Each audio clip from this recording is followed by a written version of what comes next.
welcome back to my YouTube channel. My name is Speedy for those of you who are new here. This is an impulsive video. Like, I have a bad hair day. It's so dark, so absolutely dark right now because it's raining. So we have no sun. Happy lights are kicking in. This is the worst time to be recording a video, but I have to do this now because, as you all saw in the title, I am doing a reading vlog of the what is the series called? Empyrean Series. I'm basically reading the first, second, and third book on this video, starting off with Fourth Wing. Okay, hold on. A mess.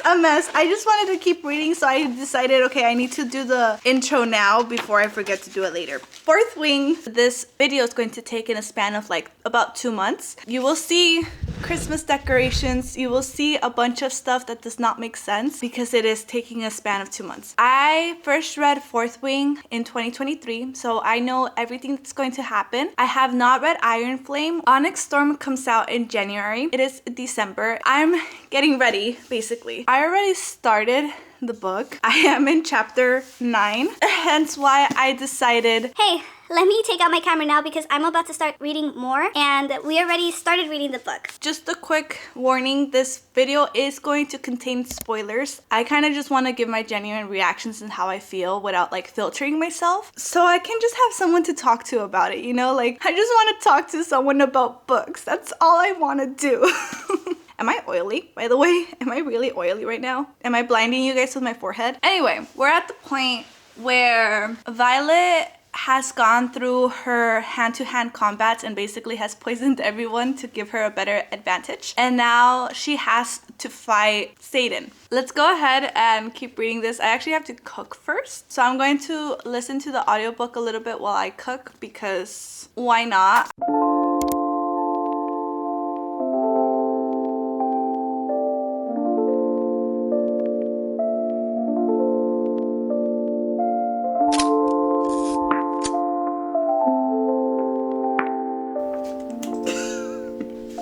I don't know if I can watch. Then close your eyes. Yes. And she did it like that.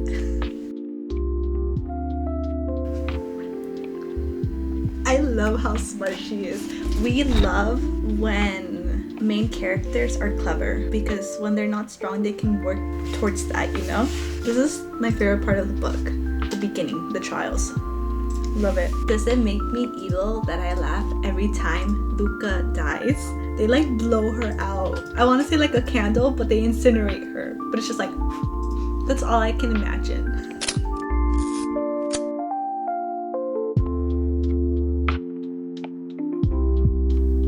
The unbonded black dragon, Charro. Should we get a dragon?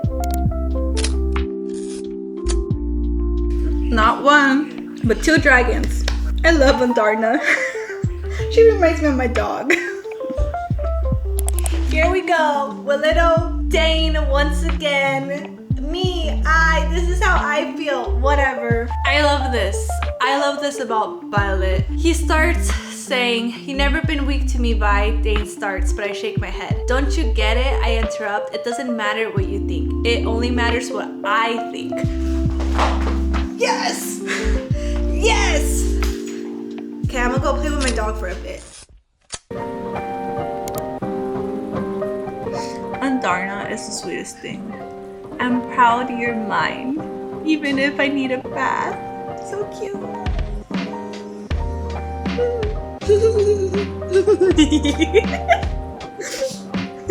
So then why are you here, Satan? Because I can't seem to stay away.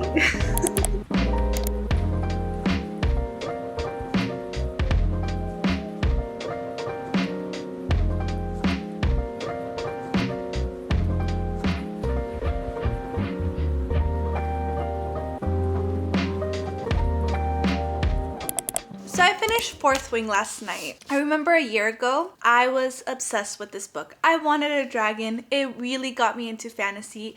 It wasn't my first fantasy book because I was reading Throne of Glass at the time, and I had already read ACOTAR not that long ago. But it was my first dragon book, and I feel like this was during the time I was getting into fantasy. So for me, this felt like a really good stepping stone into fantasy. And even now, as a reread, I feel like for people who are not into like the fantasy genre and are more like into a romance genre, for example, this could be a good stepping stone if you want to get into fantasy. Is it overly hyped? Absolutely yes. Did I hype it up as well last year? Absolutely yes. But I absolutely loved this book last year. I gave it a 5 out of 5. Now that I've reread it and I've read so many other fantasy books since then, it wouldn't be fair to compare it to other fantasy books. It's only fair to critique it for what it is, right? As a reread, I obviously know everything that's going to happen. I, as you saw, absolutely hate Dane. I did not like him to begin with, but I hated him. Every time he touched Violet without her permission, it just, I feel like there's just a lot of like toxic people like that in the world in general. And I think that's why I hated it so much, because he felt like a real villain.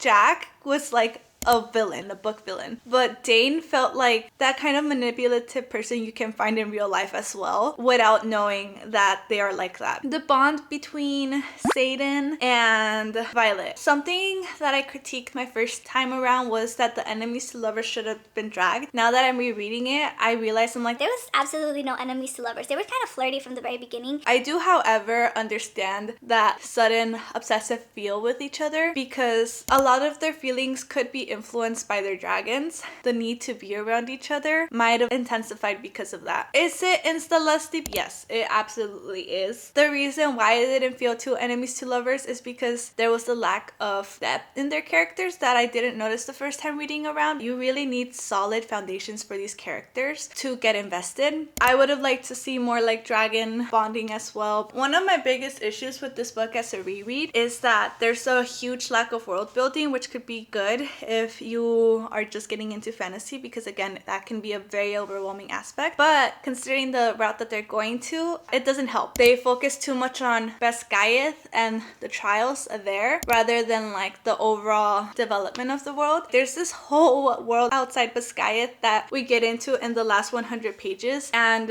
it's too rushed for us to understand like this rebellion. I think it should have been introduced a little bit earlier in the book, at least hints here and there. Hence why I think a third point of view would have benefited a lot more, because then we could have leaned into, yes, this is happening, but hey, at the same time, all of this is happening outside the world. I am expecting a lot more world building in the second book. Like I mentioned multiple times, this is a good intro to fantasy without being fully overwhelmed. I think as a reread, I might have to give it a 3.5 out of 5 just because it doesn't feel developed. But I also don't know what it's trying to be. I don't know. It's just romantasy basically, and if it is just romantasy, focus a little bit more on the romance as well, because the romance wasn't developed. I will say this, I appreciate the communication that they had. No, not they didn't hardly ever communicated but that Violet had. She was very upfront with how she felt, and I love the boundaries that she set for herself, and the fact that she communicated this to Xaden. I really applaud that, because that doesn't happen a lot. There's a lot of miscommunication tropes in fantasy books, so I really applaud that. All of that to say, I am still very absolutely excited to read the second book because I love dragons.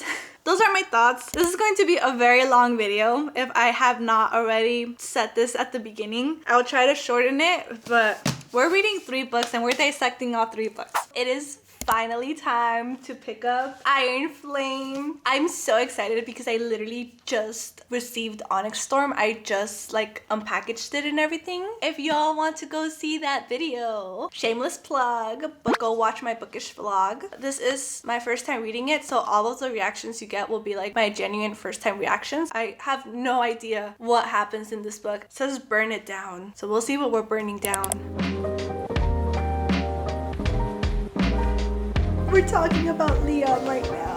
I forgot about Liam, if I'm being honest. I forgot that he died.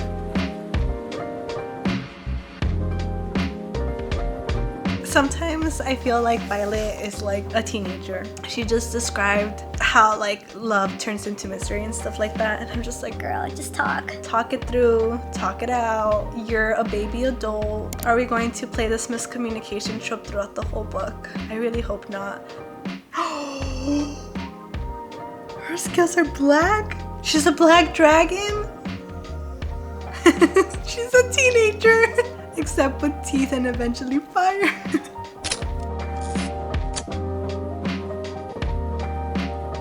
I do not want a Dane redemption arc. No, I'm sorry, I cannot. Unless it's written so well, I don't. I love that Dane is a wing leader, but Violet and Rhiannon keep just pushing him around. The whole Atos family sucks. They really suck.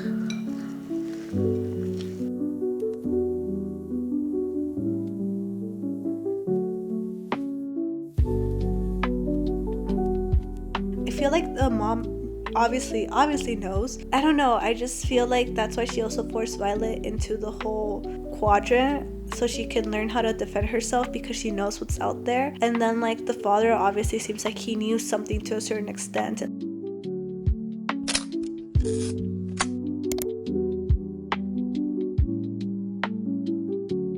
Not saying that I wanted to read about torture, because I don't, but that happened really fast. Like, I'm not gonna lie, I feel like they went really easy on them compared to what would happen in real life, considering that Violet went through some traumatic stuff already.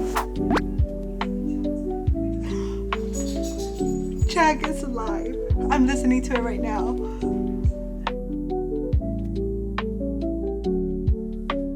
Oh my god, my hair is crazy. I just came back from a walk, but I just have to...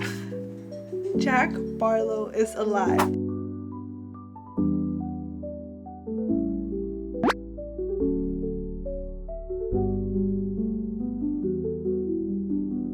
Jack saving Violet was not on my bingo card. Do we trust Dane? Do we trust him? I believe in the mom. Say what you want to say, I believe in her. I feel like she's going to be an integral part of the story in the future. Devera is a good guy. I'm so glad he is. I really wanted her to be. I think I'm gonna stop here so I could sleep. It's morning again and I can't speak louder than this, and the heater is on, and it's just not the best I could do. Last night I said I was gonna stop at part 2, right? No, I did not. I read one more chapter just because I just needed to read one more chapter.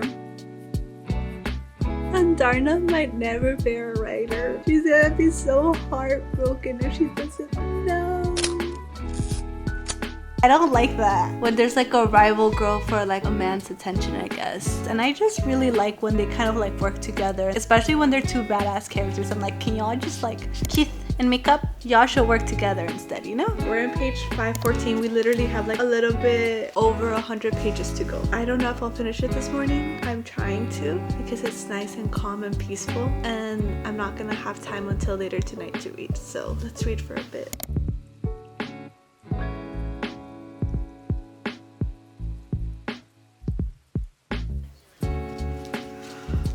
I knew the mom was gonna... Oh my god. I knew the mom. Yep, mom. Okay. Wait, is he a Venom now?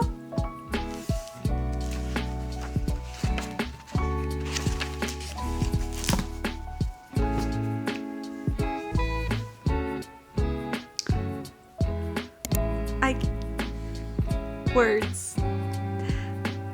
Venom, Satan. Does that make him more attractive? Is him being a bad guy make him more attractive? Maybe. So it's been a few days since I finished Iron Flame. I had to take a moment to collect my thoughts because I just wasn't sure how to feel about the book. As you can see from my reactions, I was really frustrated throughout the whole book, and I just felt like it was really long. I'm going to kind of summarize what I read because I have a feeling that editing me is going to have a hard time showing you all what I read. So I have my iPad here. I took some notes to try to stay on topic and not go off topic too much. Iron Flame starts off literally exactly where it left off, which I actually really appreciate. Violet waking up in the middle of a rebellion and finding out that her brother is alive and feeling some kind of way towards Satan after he lied to her. Violet and the Mark Ones agree to go back to Basgiath because there really isn't much for them to be able to do, and if they don't go back, they're probably going to hunt them down, which will put the rebellion into danger basically. And there's no other way to smuggle weapons without the access of Basgiath and like the ranks that these people hold. So they go back to Basgiath pretending like they don't know anything, but obviously the higher ups that wanted to kill them in the first place that set up this plan know that they know. The Mark Ones and Violet know that they know that they know. So it's just a game of like, who's gonna tell first kind of situation, right? Of course, Violet is introduced to this whole new world outside of Basgiath because her world was always so extremely censored. It's just a lot of adapting for her, right? We end up going back to Basgiath, and I feel like we go through the motions of being in that college again, which for the first book, it was very fun, but for the second book, considering everything that has happened, I wasn't a huge fan of the setting. Just kind of like I mentioned in my first review that I wanted there to be more world building. I feel like we kind of narrowed down to Basgiath again when we could have explored so much more. This is a romantasy. There is a romance plot going on between Violet and Satan. Because Satan is away since he graduated, there isn't a lot of Violet and Satan time for them to reconcile, so there's constant miscommunication and trust issues on both ends. He doesn't fully trust her, she doesn't fully trust him. There's like so much miscommunication, so much push and pull, and I don't know if we were trying to go back to the enemies to lovers kind of trope, but it was just so uncomfortable to read. There was so much relationship drama, and I hate a miscommunication trope. Like, that is probably the worst trope for me. Like, I really do not enjoy it. I had really appreciated Violet's maturity when it came to communicating her feelings in the first book, and I feel like in the second one she held her tongue too much, more out of pettiness. I understand that she just couldn't trust Satan because he was quite literally telling her, I'm not going to tell you all my secrets. Dude, how are you expecting her to trust you if you don't trust her? They needed to go to therapy or something because this was not working out, and things kept getting brushed under the rug, and near-death experience were like the reason why they got back together, and I'm just like, no, this is not going to go well. Both Satan and Violet really annoyed me in so many instances that I didn't really care for the romance, especially with the other women drama, which I think I'm getting ahead of myself, so hold on. Okay, yeah, so the other women drama, Kat or Catriona, when they introduce her character, I'm just like, this girl is badass. Like, we love a badass character. I am here for like the strong female supporting characters where they like become best friends and it's like female power unite kind of situation. I was really hoping for that, and it turned into petty high school drama of I want the man, and it turns out that Kat didn't even want the man, she just wanted the crown, which made her seem so shallow when like in reality there was so much more that she cared for. So I was just like, I don't get what you were trying to do with this character. It really frustrated me, and I just never really liked the whole like other women drama. Kat's character was really interesting, so I'm glad there was some friendship or some kind of like mutual respect towards the end, because both of them together could be like unstoppable. Absolutely so much happens aside from the relationship drama. Jack Barlow comes back, which I still don't understand the purpose of it, because why go through all that effort of keeping him alive? Like, I don't feel like they ever explained why, considering that he's a Venom. Were they trying to have a Venom under their control to infiltrate others? I don't know, I'm so confused. I hope this is explained in the third book. I'm assuming the reason why we kept Jack alive is because he's going to be kind of like the guinea pig to bringing Satan back to normal. Another big thing that happened was they were able to get like half of the school to join the revolution because they kind of just exposed the truth. So it was really nice to see some of the characters that we liked join the revolution. Rhiannon deserved so much more. Arguably one of the best characters in this book. The dragons. Andarna being a teen.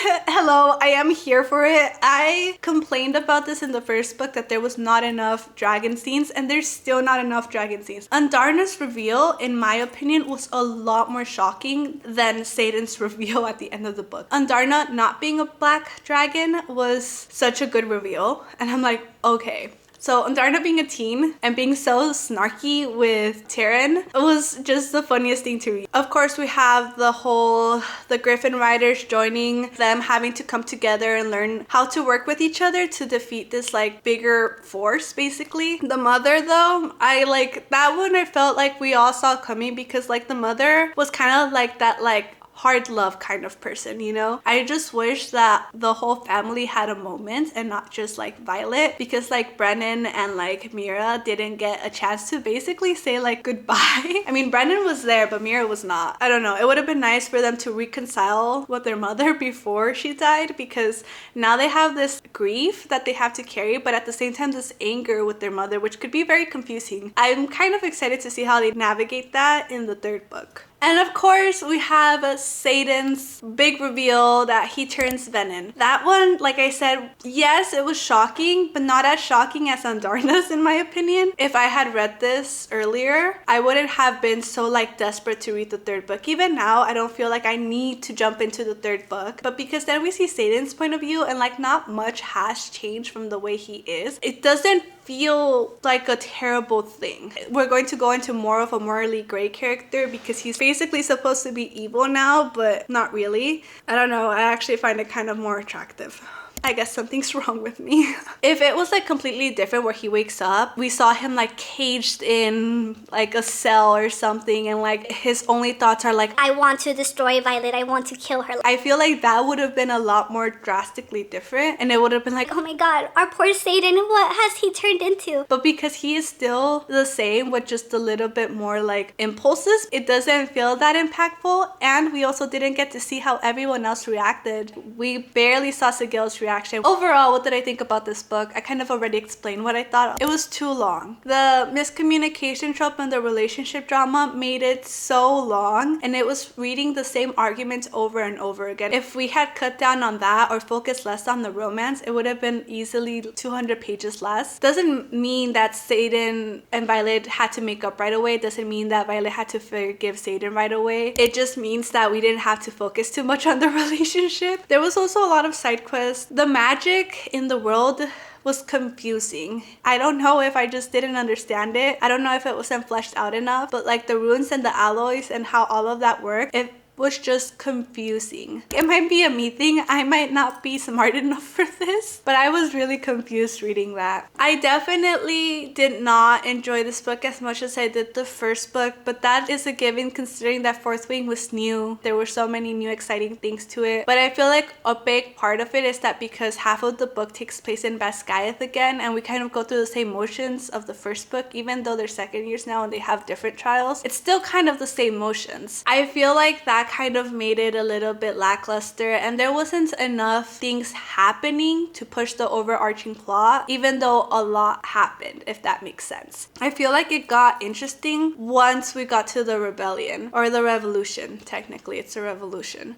but those are kind of my thoughts. Spice wise, the throne room was interesting, but other than that, again, I didn't care much for the romance, which also meant I didn't care much for the spice. There was like maybe 3 scenes or something like that, so I'm gonna give that like a 2 out of 5. For my overall rating, I'm going to give it a 3 out of 5. I'm obviously still going to read the third book. I want to know what happens. There's so much we could explore, and there's so many ways it could go, and it's a lot smaller than the second book, which I think is a good thing. I hope it's a good thing because the second book did feel unnecessarily long.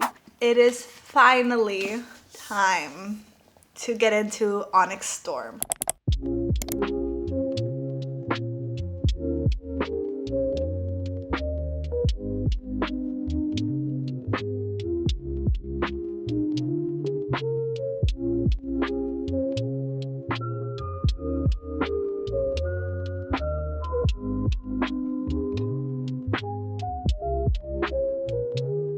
Satan as a Venom is, I don't know, he's more attractive now that he's quote unquote evil, because he's not evil, I guess.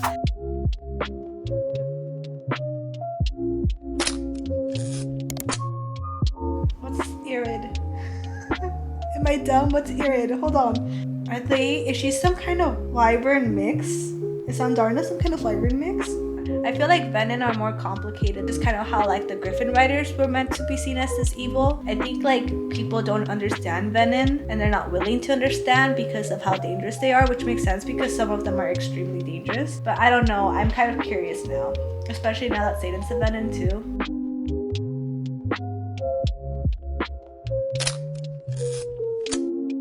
Is it me or is this really feeling like a repeat of the other books? Like training and more training and jealous trope and more training. I don't know.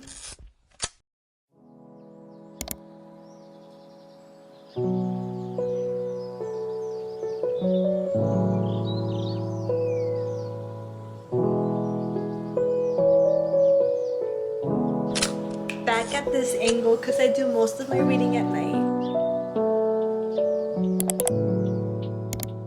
I will say this. Sorry about the laundry noises. That chapter and just them being in the like islands, I really like that. That's what I mean by world building and exploring outside of Basquiat. Like I enjoy seeing other places that is not the college. I understand this is literally a college fantasy romance, but I like being able to explore other places. Anyway, besides the point, Violet was so badass and so quick thinking and clever in this chapter. It just reminds us why she's so good, and I wish more of her character revolved around that. It just reminds you how strong she is. Maybe not physically, but like mentally, she is so strong. She's quick on her feet. She uses her tools to her best advantage because she knows that she doesn't always have the advantage. That was a really good chapter, I'll tell you that. Violet just kind of like went back up a little for me. Now, if only we could keep her that way throughout the rest of the book, would be great.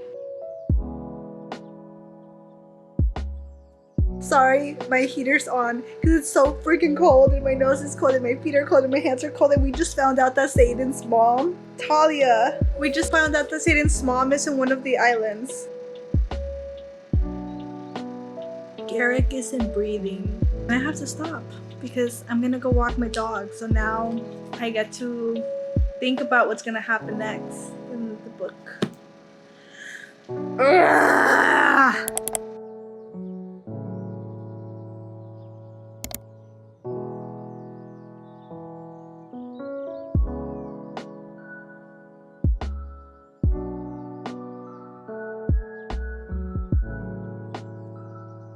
I love Riddick.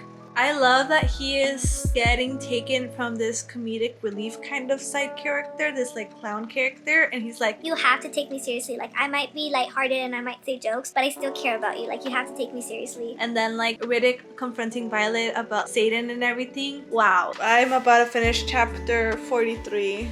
Andarna's kind has not accepted her. So far, it's been an okay story. Kind of like the second book, it feels like the first half of the story, which is like, why are we back in Basquiat again, going through classes again, training again? At least for now, like now that we're like at all these islands and stuff like that, I'm okay with that. I think it's actually pretty cool. And there's so many moments where Violet is showing like how badass she is, which is pretty cool too. My battery is at like, it's about to die. We have like maybe 100 more pages to go. No, I lied. Like 200 more pages to go, right? A little bit less than 200 more pages to go. I think I'm just gonna end up finishing it tonight.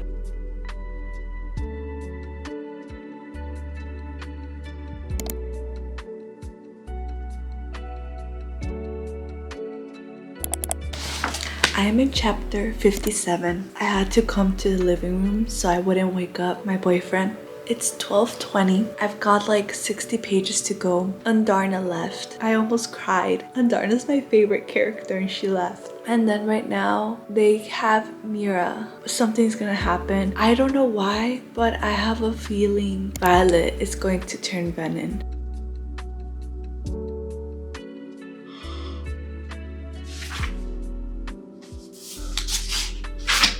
Mira died. No. Okay.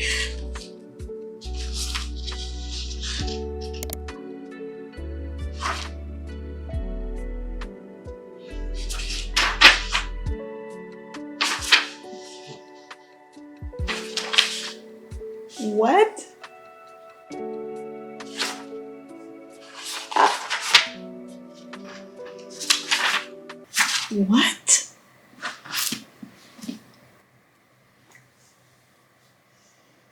What?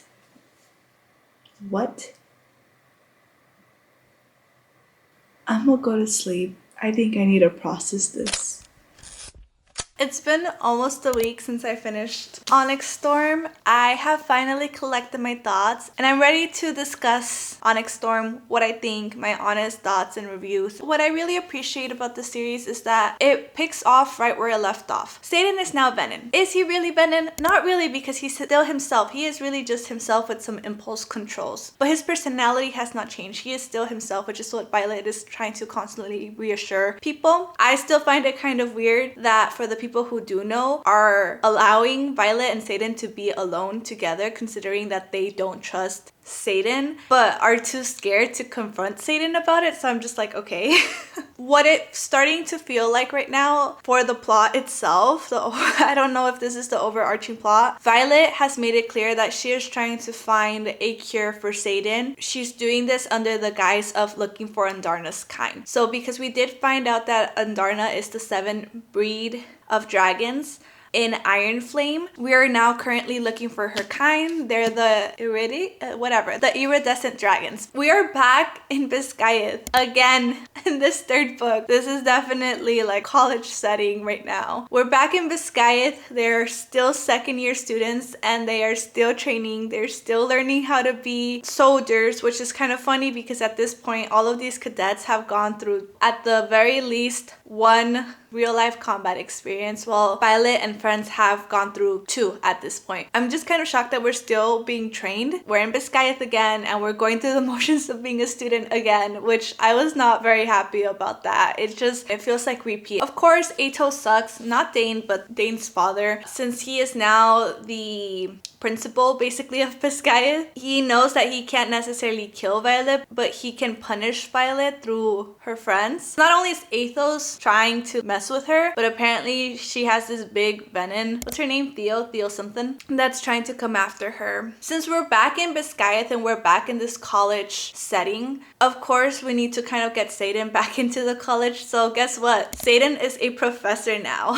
Inserting the teacher-student fantasy, the teacher-student trope, and I'm not sure how I feel about that. So like I mentioned, Andarna is looking for her kind, and because of this they eventually allow Violet to go with a group of people to look for Andarna's kind, and the first mission that they sent her is a big time fail. Doesn't have the people she wants, and because it failed so badly, she had the upper hand the second time they sent her out to choose her people. So she chooses the most random side characters. I thought Rhiannon was gonna take more of a like impactful role, considering that she was really big in Iron Flame. Rhiannon took a step back and Riddick is now the main side character, and then we also brought Kat along, and of course Mira's gonna come along, and like Satan, and then other replaceable side characters. Thankfully, we eventually move out of Biscayeth and start to explore different parts of the world, the islands that they go to, and the only problem that I have with this sort of world building is that it feels like it's so much catch up because we're in a 3rd book and we don't know what the world looks like outside of Biscayeth. They throw all these names at you like you're supposed to know them, which I am pretty sure a lot of these names were not mentioned in the previous books. And there's like very little context for you to figure out who they are. They also sometimes don't feel like they matter that much, unfortunately. But I didn't like the approach to the world building, which sucks because that's what I asked for and it did not deliver personally for me. I will say that during the islands, I appreciated that Violet kind of seemed to get her personality back from the first book, where she showed how clever she was. I did like, again, exploring the islands and stuff like that. While all of this is happening, there's obviously the romance between Satan and Violet. By romance, I mean their lustful relationship, because the whole time, instead of, maybe talking with each other, getting to know each other, trying to ground him more by like reminding him of who he is, especially because we find out who his mother is in this book and whatnot, it's more focused on, oh, we can't have sex. And I'm just like, okay, but you guys can maybe hold hands, it's fine, or you can literally just be in each other's space and talk and get to know each other, because Violet is complaining that she hardly knows him. The romance, there's been a lack of chemistry for a while now. I will say Satan, when he loses control because he's evil. I like that. I like evil Satan. I wanted to see evil Satan. I was excited for evil Satan, and I did not get that.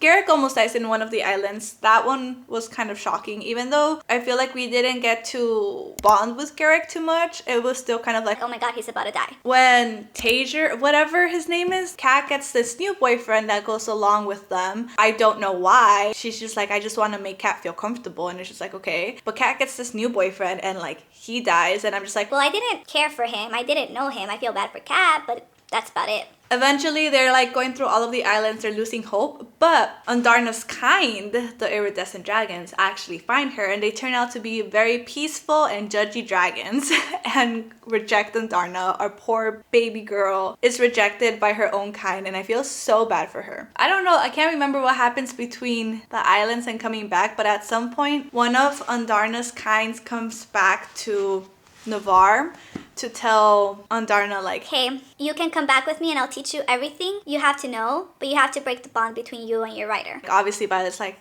you know, break the bond, it's fine. So Andarna does, she leaves, and that part almost made me cry because Andarna's quite literally the reason why I keep reading. Like, she leaves and I'm just like, oh my god, that's so sad, but also I want our baby girl to learn who she is and come back strong. Obviously Violet spirals into some deep depression because the bond is broken, and she gets better. There's a lot of filler in between. Riddick finds out that Satan is Venin when they meet Andarna's kind. So Riddick forces Violet to like tell everyone else that Satan is Venin. Eventually there's a trap set up by the mage that's hunting Violet. The mage took Mira, and obviously Violet knows that it's a trap. She's just like, okay, well then let's go into this trap, but since we know, let's figure out how we can save everyone, basically. Mira almost dies. Quite literally, I thought she was dead because they like slit her throat, but Brennan got there just in time. Eventually you see multiple point of views. So you see Violet fight and defeat the Venin. You see Rhiannon and her point of view when all of the fight breaks out, and then suddenly an Onyx Storm comes out. You see Imogen and her point of view when the fight breaks out and she almost dies, and Quinn actually does end up dying, which I honestly forgot who Quinn was for the longest. And then you see Satan's point of view, and then you would find out that it was Satan who created the Onyx Storm. And of course a lot of people saw him like pull power from the earth. Everyone knows that he's Venin basically at this point. He refers to someone as like his brother or something like that. I don't know. Point is, there's another Venin, and I have a feeling it's either Brennan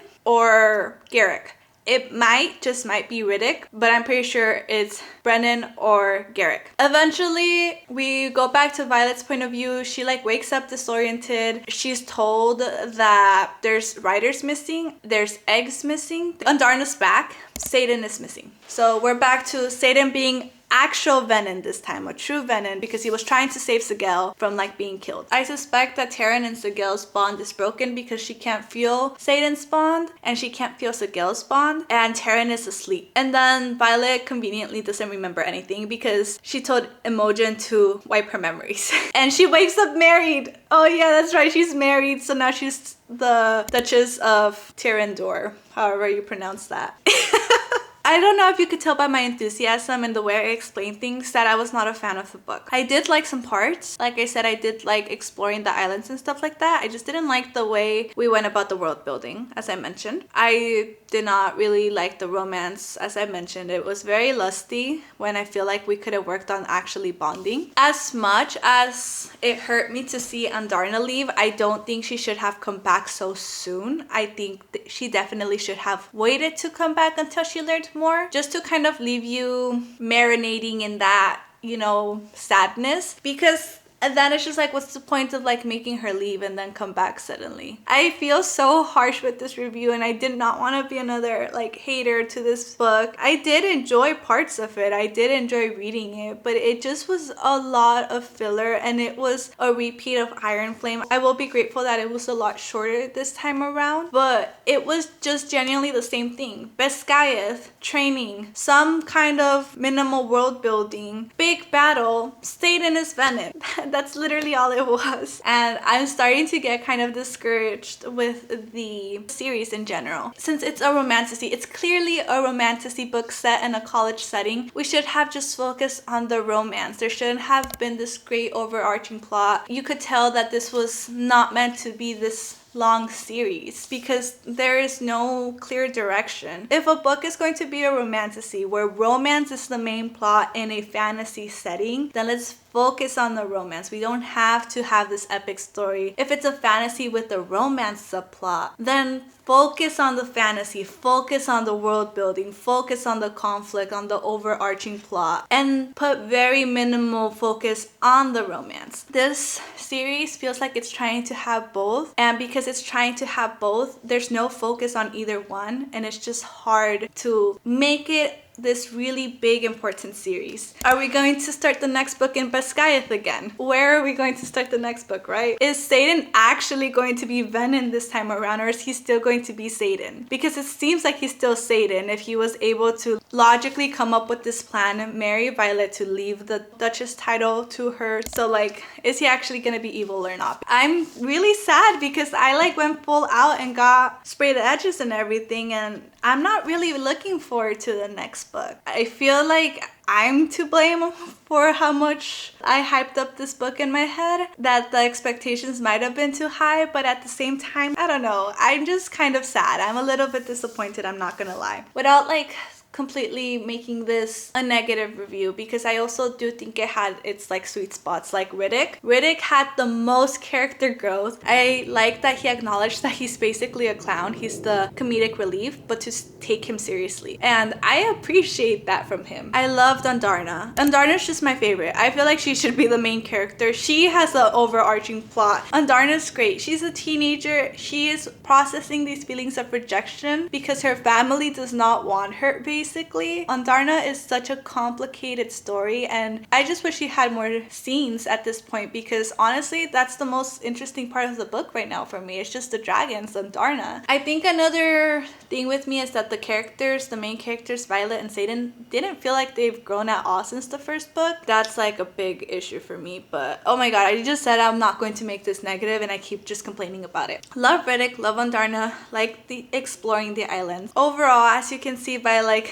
my disappointment, I wasn't a huge fan. I wanted to give this a 3 because I wanted to enjoy it and I was looking forward to it so much, but I'm going to have to give this a 2.5. For Spice, I'm going to say a 2. So overall, what I think about this series, I don't think it should be this long. I think Fourth Wing was a good book and a good start, even if I lowered my rating. Very beginner friendly for people who don't read fantasy and are more into like a romance genre. Very good place to start, and I really did like Fourth Wing. However, Iron Flame and Onyx Storm have not done it for me. Like, I don't think this should be this long of a series. It could have been a duology, maybe even a trilogy if they really wanted to try to milk it as much as possible. But 5 books in this series, they're going to have to really make those last 2 books good to change my mind. Overall, would I recommend the series? I can't say I will. I can recommend this book, but I can't recommend the whole series. But I will put my ratings up for my books. I'm pretty sure I gave Fourth Wing a 3.5, Iron Flame a 3, and Onyx Storm a 2.5. This was a very long video. While I was a little bit disappointed with Onyx Storm, I still had a lot of fun filming it. This is, again, my honest opinion, my honest review. You might not feel the same as me, and that's okay. We don't have to like the same things, but that's just how I feel. If you literally watched till the end of this video, please comment this emoji in the comments down below, because you are a real one for watching this long of a video. If you read these books, if you have anything you want to say, this is already a video with spoilers. Feel free to go off in the comments. If you like this video, please give it a thumbs up. If you haven't done so already and you would like to, please subscribe. I make book content and now and then some vlogs. But thank you all for coming along on this journey of reading the Empyrean series. Thank you all so much for watching. Have a beautiful day, and I will see you all next time. Bye bye.